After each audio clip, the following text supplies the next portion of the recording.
Sedangkan tahapan pemilihan kepala daerah tahun 2024, Partai Golkar Aceh mulai melakukan konsolidasi ke daerah. Ya, salah satunya seperti yang dilakukan Partai Golkar di Kabupaten Aceh Jaya bersama dengan pengurus partai dan dewan terpilih. Dewan Pimpinan Daerah 1 Partai Golongan Karya Provinsi Aceh melakukan silaturahmi dengan para pengurus partai dan dewan terpilih Kabupaten Aceh Jaya.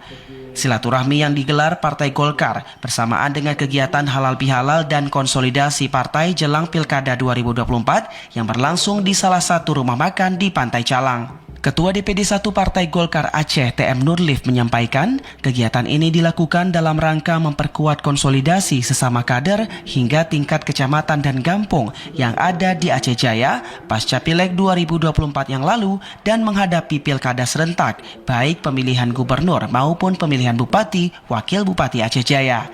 Yang pertama ya kita bersyukuri bahwa walaupun pemilu sudah selesai, tapi suasana kekeluargaan kita itu masih sangat terjaga dengan baik.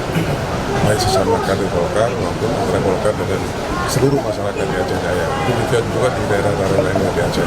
Kami Golkar menjaga hubungan baik dengan seluruh elemen masyarakat, dengan seluruh pemangku kepentingan yang ada di Provinsi Aceh termasuk Aceh Jaya.